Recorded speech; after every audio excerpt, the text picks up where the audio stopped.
So life during the coronavirus pandemic over the last year to year and a half was pretty normal for me. I lived in country New South Wales / Victoria on the border in Albury-Wodonga, and we weren't really affected by lockdowns too much. Yeah, it was very isolating at some points. I was definitely just reliving the same day over and over, wake up, do work, and then sit at the same desk playing games or watching TV. I guess I'll show you some things that I found essential in need of me and able to survive. So yeah. So the first essential item was definitely my phone and computer. It was my main source of entertainment in terms of making sure I wasn't dying of boredom, watching Netflix, YouTube, sports, and keeping in contact with friends was definitely the main form of entertainment that I used while in lockdown, so that was definitely an essential item. The second thing which I found essential, which is just essential in my life regardless of coronavirus, was basketball. I'm lucky enough to have a court at my home, so I was out at my court pretty much every day shooting hoops. Next essential item was books. I'm not too much of a reader, but I definitely like reading books which are kind of self-help. And the last essential item was my bed. Being that I was in lockdown, I was able to wake up a lot later for work.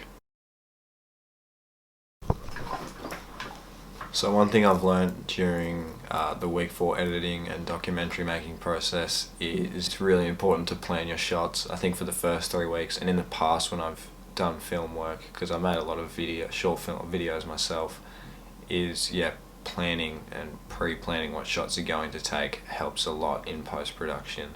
I've always been someone that's kind of just film whatever feels right, and then I'll kind of work my magic at the end in post-production to make a cohesive story. But definitely for things like documentary making, where you kind of had a set structure in terms of following the questions and the documentary story itself, it definitely helps to have a plan, and even planning out your shots so that the person you're interviewing is in the right center of the frame. Just little things like that definitely help a lot. And the second thing I've learned, especially with the in-camera transitions, is you want your shots to flow smoothly. So you don't really want to shoot a dark shot in a dark area with not a lot of light and then immediately cut to something with a lot of light. Unless of course that's fitting your story, but for the most part, especially for vlogs, when it's kind of going to a day-to-day process, unless you're coming from day to night for a specific reason, I feel like in order to continue continuity and kind of a smooth flow of shots, you want the colours to kind of